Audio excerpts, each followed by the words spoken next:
Assalamualaikum warahmatullahi wabarakatuh. Shalom, Om Swastiastu, Namo Buddhaya, dan salam kebajikan bagi kita semua. Sebelumnya kami dari kelompok 4 Hukum Perusahaan akan mempresentasikan hasil diskusi kami mengenai urusan perusahaan sebagai pemenuhan dari tugas hukum perusahaan. Namun sebelum itu, alangkah baiknya kita melakukan perkenalan terlebih dahulu. Perkenalkan, saya Andre Iqdan dengan NIM 11000124140757. Halo teman-teman semuanya, selamat siang. Perkenalkan, nama saya Muhammad Rizky Sugiarto dengan 3 digit NIM terakhir ialah 771. Perkenalkan, nama saya Najwa Amira dengan 3 digit NIM terakhir 789. Halo rekan-rekan semua, perkenalkan nama aku Muhammad Arkan Ramadan dengan 3 digit NIM terakhir 798. Terima kasih teman-teman.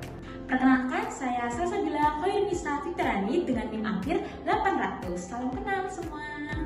Perkenalkan, nama saya Muhammad Adam Satria dengan NIM akhir 851. Apa itu urusan perusahaan? Urusan perusahaan atau dapat disebut juga handelsek adalah seluruh hak, kekayaan, kewajiban, serta kegiatan baik material maupun imaterial yang dijalankan atau dikelola oleh suatu atau sebuah perusahaan untuk mencapai tujuannya. Urusan perusahaan mencakup 2 aspek, yaitu aspek ekonomi dan aspek hukum dalam suatu badan usaha. Aspek ekonomi atau dari sudut pandang ekonomi, urusan perusahaan dipandang sebagai seluruh harta kekayaan dan kegiatan usaha yang merupakan satu kesatuan untuk menghasilkan sebuah keuntungan. Fokusnya adalah nilai ekonomis dan kemampuan menghasilkan laba. Misalnya, sebuah perusahaan memiliki tanah, bangunan, mesin, kendaraan, modal, karyawan. Semua unsur tersebut dipandang sebagai satu kesatuan yang digunakan untuk memperoleh keuntungan. Untuk aspek hukum, urusan perusahaan dipandang dari hubungan hukum yang timbul dalam kegiatan usaha seperti perjanjian jual beli, utang piutang, dan lain sebagainya. Selanjutnya, saya akan memaparkan 2 hal. Yang pertama yaitu urusan perusahaan meliputi apa saja, dan yang kedua tujuan urusan perusahaan itu apa. Kembali ke urusan perusahaan. Urusan perusahaan meliputi yang pertama kegiatan produksi, kedua perdagangan barang atau jasa, ketiga pengelolaan keuangan, keempat administrasi perusahaan, kelima hubungan kerja, dan yang terakhir pengelolaan aset dan dokumen perusahaan. Kegiatan tersebut dilakukan untuk mendukung operasional perusahaan. Selanjutnya yaitu tujuan urusan perusahaan. Itu meliputi apa saja? Yang pertama, memperoleh laba, kedua, menjaga keberlangsungan usaha, yang ketiga, meningkatkan perkembangan perusahaan, dan yang keempat, menciptakan manajemen yang tertib dan efektif. Contohnya, pembuatan perjanjian, pengelolaan aset, transaksi perdagangan, dan penyimpanan dokumen perusahaan. Pernah nggak sih kalian tuh benar-benar menghitung apa yang menjadi penopang ekonomi perusahaan-perusahaan luar sana? Jadi, dari data yang saya kumpulkan, segala sesuatu yang dimiliki atau dikendalikan oleh perusahaan yang bernilai moneter dan diharapkan dapat memberi manfaat di masa depan disebut sebagai harta kekayaan perusahaan yang kita kenal sebagai aset atau aktiva. Nah, sebelum langkah jauh, kita harus paham dulu arti dari nilai moneter. Jadi, sederhananya moneter adalah segala sesuatu yang berkaitan dengan uang atau mata uang. Suatu barang atau sumber daya baru bisa dianggap sebagai aset perusahaan jika nilainya dapat diukur dengan pasti dengan satuan uang seperti dolar atau rupiah. Jika sesuatu tidak bisa ditukar atau dinilai dengan mata uang atau uang seperti relasi yang baik, lalu loyalitas karyawan, maka hal tersebut tidak dapat dimasukkan dalam laporan moneter aset perusahaan. Satu hal yang krusial yang dipahami secara hukum adalah harta kekayaan perusahaan sepenuhnya terpisah dari harta kekayaan pribadi pemiliknya. Jika pemilik terbukti sering mencampur adukan uang pribadi dengan uang perusahaan, pengadilan bisa membatalkan perlindungan hukum ini. Akibatnya, jika ada masalah pun, harta pribadi pemilik bisa ikut disita karena dianggap tidak ada pemisahan harta di situ. Lalu dalam operasional bisnisnya sendiri, seluruh aset bermutu moneter ini diklasifikasikan menjadi 2 kategori, yaitu berdasarkan mobilitasnya dan berdasarkan wujud fisiknya. Yang kategori pertama yaitu berdasarkan mobilitasnya terbagi lagi menjadi dua, yaitu bergerak dan tidak bergerak.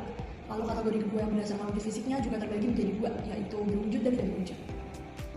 Selanjutnya aset bergerak.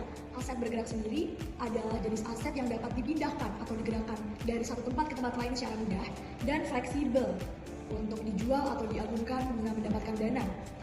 Keunggulan utamanya adalah likuiditas yang tinggi. Tapi memiliki kelemahan pula yaitu mayoritas aset bergerak mengalami depresiasi atau penyusutan nilai, memerlukan biaya perawatan berkala, dan juga rentan terhadap resiko kehilangan atau pencurian. Contoh aset bergerak adalah kendaraan, uang tunai, lalu saham perusahaan, dan lainnya. Selanjutnya adalah aset tidak bergerak. Aset tidak bergerak adalah aset yang tidak dapat dipindahkan dan umumnya memiliki nilai ekonomi yang tinggi serta kecenderungan nilai tersebut naik terus-menerus. Lalu, aset ini bersifat tidak liquid atau illiquid sehingga membutuhkan waktu lebih lama untuk dicairkan.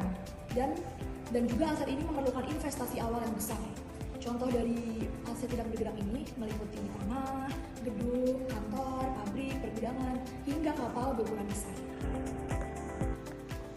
Baik, kita masuk ke klasifikasi kedua yang berdasarkan wujud dan bentuknya. Yang pertama ini aset berwujud. Aset berwujud ini merupakan harta kekayaan fisik yang menjadi fondasi utama bagi sebuah perusahaan, yang dimana memiliki keunggulan yaitu berupa kepemilikan yang sah dan juga legal karena dia merupakan bentuk seperti surat menyurat yaitu STNK, BPKB dan juga faktur, yang dimana dapat dilelang ataupun dijual ketika sebuah perusahaan ini pilot. Namun untuk kelemahan itu sendiri memerlukan biaya untuk pemeliharaan seperti asuransi untuk terhadap sebuah bencana. Kemudian untuk contohnya itu sendiri seperti tanah, bangunan, kendaraan, dan juga sebuah mesin. Baik, kita masuk ya dalam poin kedua yaitu aset tidak berwujud, yang dimana ini merupakan harta kekayaan perusahaan yang merupakan non fisik, yang dimana tidak berwujud dan juga tidak kasat mata. Kemudian untuk keunggulannya ini sendiri yang dimana dia dapat dilisensikan, dialihkan dan juga dapat dijadikan sebagai jaminan untuk fidusia, yang dimana tidak memerlukan juga untuk biaya perawatan. Kemudian untuk kelemahannya sendiri dia bisa lenyap ataupun runtuh apabila perusahaan ini pahit, yang otomatis karena perusahaan ini pahit dia menjadi runtuh sebuah reputasinya. Seperti contohnya ini merupakan merek dagang, hak paten, hak lisensi dan juga lain-lainnya. Baik, setelah teman-teman mengetahui terkait aset bergerak, aset tidak bergerak, aset berwujud, dan juga aset tidak berwujud, perlu kita ketahui terkait pengertian dokumen perusahaan dan juga jenis-jenis dokumen perusahaan. Sebagaimana yang telah diatur dalam Undang-Undang Nomor 8 Tahun 1997 Pasal 2, dokumen perusahaan adalah data, catatan, dan atau keterangan yang berkaitan dengan perusahaan dibuat atau diterima oleh perusahaan tersebut dan dalam menjalankan kegiatan usahanya. Dokumen tersebut juga bisa ditulis secara fisik maupun tidak fisik. Contoh seperti tidak fisik adalah prestis dan juga hal lainnya. Nah, setelah itu pengertian itu menunjukkan bahwa dokumen perusahaan itu tidak hanya bisa disimpan ataupun ditulis secara fisik, maupun dokumen perusahaan juga bisa ditulis secara elektronik. Ini membuktikan bahwa dokumen perusahaan itu mengikuti perkembangan zaman seiring berkembangnya ataupun majunya teknologi yang ada di dunia.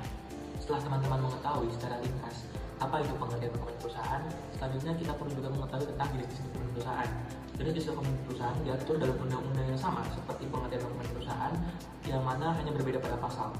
Tentang jenis dokumen perusahaan itu ada dua, yakni diatur dalam pasal 3 dan juga pasal 4. Mungkin ke pasal 3 terlebih dahulu, dan dimana dokumen perusahaan di pasal 3 ialah dokumen keuangan.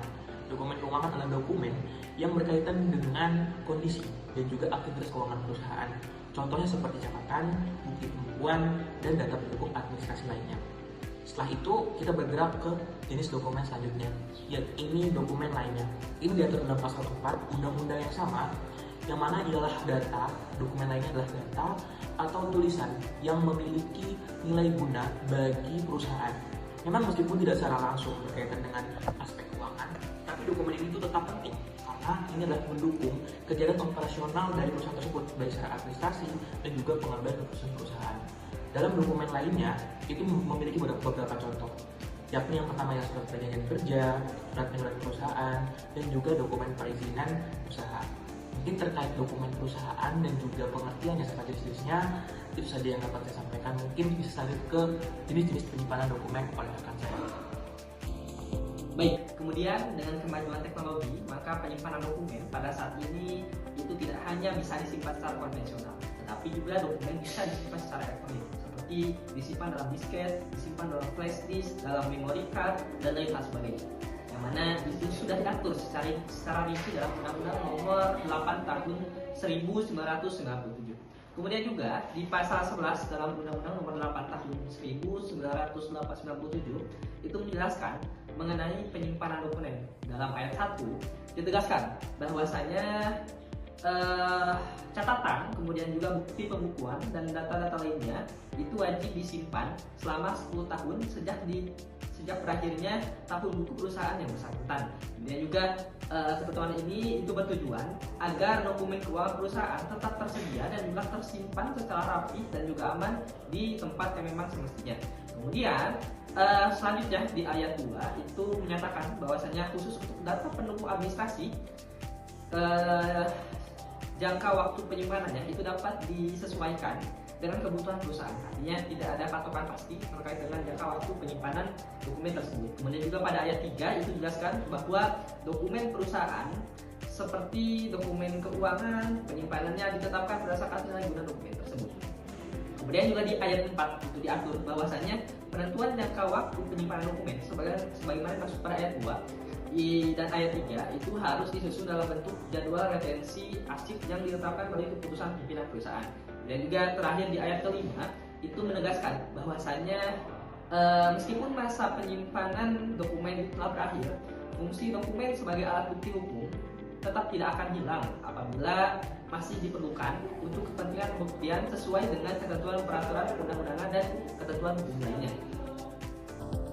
Baik, selanjutnya rekan-rekan, diriku izin untuk melanjutkan pemaparan dari rekan-rekanku mengenai apa itu yang dimaksud dengan goodwill sendiri. Mungkin rekan-rekan telah memahami sejatinya bagaimana muncul sebuah pertanyaan mengenai goodwill ini sendiri, bagaimana sebuah perusahaan dalam proses peralihannya memiliki nilai aset jual yang lebih tinggi padahal dibanding aset-aset yang dimilikinya seperti gedung dan juga perusahaan dan juga lain-lainnya. Maka di sini kita akan membahas mengenai goodwill, bahwasanya goodwill sejatinya merupakan suatu salah satu aset tidak berwujud atau intangible asset yang dimiliki oleh perusahaan dan juga memiliki nilai ekonomis karena reputasinya, nama baik, relasi bisnis, loyalitas pelanggan hingga kepercayaan masyarakat terhadap perusahaan tersebut. Sejatinya goodwill juga muncul karena suatu perusahaan memiliki nilai lebih dibandingkan sekedar jumlah aset fisiknya saja, rekan-rekan. Secara sederhananya, goodwill dapat dipahami sebagai nilai kepercayaan atau nama besar perusahaan yang memuat perusahaan tersebut lebih bernilai di mata konsumen maupun investor. Dalam praktik bisnis, goodwill sering terlihat ketika suatu perusahaan dibeli dengan harga yang lebih tinggi daripada total nilai aset bersihnya. Selisih nilai tersebut disebut sebagai goodwill. Terakhir adalah kesimpulan. Saya akan membacakan kesimpulan dari pemaparan kami kelompok 4. Urusan perusahaan mencakup seluruh kekayaan dan kegiatan yang dikelola untuk mencapai tujuan usaha. Keberhasilan perusahaan tidak hanya ditentukan oleh aset yang dimiliki, tetapi juga oleh pengelolaan dokumen perusahaan dan goodwill sebagai aset tidak berwujud yang mencerminkan reputasi kepercayaan masyarakat. Oleh karena itu, pengelolaan aset, dokumen, dan goodwill yang baik serta sesuai dengan ketentuan hukum menjadi faktor penting dalam menjaga keberlangsungan dan perkembangan perusahaan. Sekian dari kelompok 4. Wassalamualaikum warahmatullahi wabarakatuh. Salam, Om Santi Santi Santi Om, Namo Buddhaya dan salam kebajikan bagi kita semua. Terima kasih.